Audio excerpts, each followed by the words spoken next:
तपाईहरुलाई मेरो पछाडीको ब्याकग्राउन्ड यो अनि त्यसपछि यो चाहिँ किन यस्तो देखिएको छ यो झारलाई चाहिँ यस्तो यो प्यालो किन देखिया भनेर यो भन्दाखेरिमा चाहिँ यो चाहिँ सब औषधि यो बिना कामका अरु घाँसहरुलाई चाहिँ मार्नलाई चाहिँ औषधि हानेर चाहिँ अब यो मल झारिसकेपछि यो मललाई चाहिँ ट्र्याक्टरले छरेर मस्त लाएर जोत्छ अनि त्यसपछि जोतिसकेपछि मललाई जताकरै यो एरियाभरि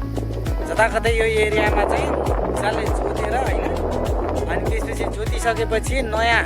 घाँसको बिउ यो घाँस चाहिँ कसरी राखिन्छ भनेपछि घाँसको बिउ लगाइन्छ र 3 वर्षमा एकचोटि फेरि यसरी नै जोतेर फेरि मल हालेर फेरि नयाँ घाँसको बिउ लगाइन्छ र त्यसरी नै सिस्टम चलाइन्छ अनि यो घाँसलाई चाहिँ पछि काट्दाखेरिमा चाहिँ लगभग 1 हात बराबर भयो भने मेसिनले ट्र्याक्टरले काटेर अनि त्यसलाई चाहिँ रोल गर्ने नभए 4 पाटे बक्स जस्तोमा प्याकिङ गरेर चाहिँ यहाँबाट चाहिँ अन्य देशहरुमा लगायत र यो जापान भरि जताकतै चाहिँ घाँसहरु चाहिँ यहीँबाट वितरण हुन्छ यहाँबाट जान्छ अनि यो घाँस जम्मा गर्नेको लागि कलेक्सन गर्ने यिनीहरुको कम्पनी हुन्छ त्यो कम्पनीमा गएर स्टोर गरेर अनि यो घाँसलाई काटेर यतिकै यहीँ छोड्छ हैन पहिला अनि त्यो घाँस हल्का सुकिसकेपछि चाहिँ त्यसलाई मेसिनले र्यापिङ गरेर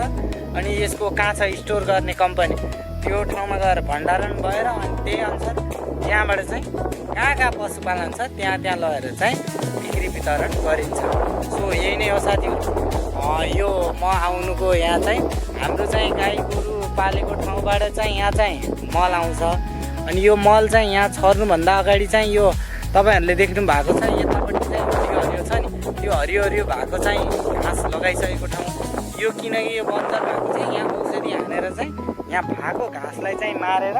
फेरि नयाँ तरिकाले जोतेर अनि त्यो जोत्ने बेला यो मल छरेर अनि त्यही मेसिनले छरेर अनि ट्र्याक्टरले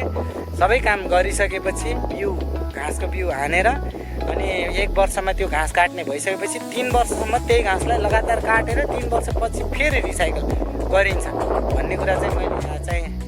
बुझेँ र मेरो पछाडि चाहिँ यो बत्ती निकाल्ने यो के भन्छ यो के पङ्खा भएको यति धेरै छ साथीहरु अब योबाट चाहिँ के भन्छ बत्तीको समस्याहरु पूर्ण रूपमा हल हुँदो रहेछ र यहाँ चाहिँ अब यो विकसित देशमा यस्तो प्रक्रियाहरु 100% भइरहेको छ अघि देख्दै आएको मैले हेर्दै आएको कुनै बिग्रेको ठाउँमा बनाउँदै मर्मत गर्दै अनि यो चाहिँ चलाइरहेको छ हैन हाम्रो नेपालमा पनि यसरी नै यस्तो यो बत्ती निकाल्ने यस्तो के भन्छ यस्तो खालको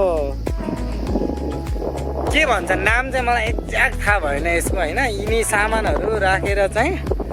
हाम्रो पहाड एरियाहरु धेरै छ हावाहरु चल्छ यहाँ पनि चलिरहेको छ हावाहरु हैन यो भन्दा कति स्पिडमा हावा चल्छ हाम्रो नेपालको मध्य पहाड एरियामा जहाँ कि सरकारी एरिया जंगल पर्ने अलिकति यस्तो डाँडा पर्ने एरियामा चाहिँ प्रशस्त मात्रामा राखेर चाहिँ हामीले बत्तीको आपूर्ति चाहिँ त्यसरी पनि कन्ट्रोल गर्न सक्छौं भन्ने चाहिँ मेरो भिडियो मार्फत यो चाहिँ कुरा चाहिँ नेपाल सरकारलाई जाओस् हैन र भिडियो चाहिँ यही नै हो लाइक गर्नुस् कमेन्ट गर्नुस् मेरो चाहिँ फुल एचडी भ्लगमा तपाईहरुलाई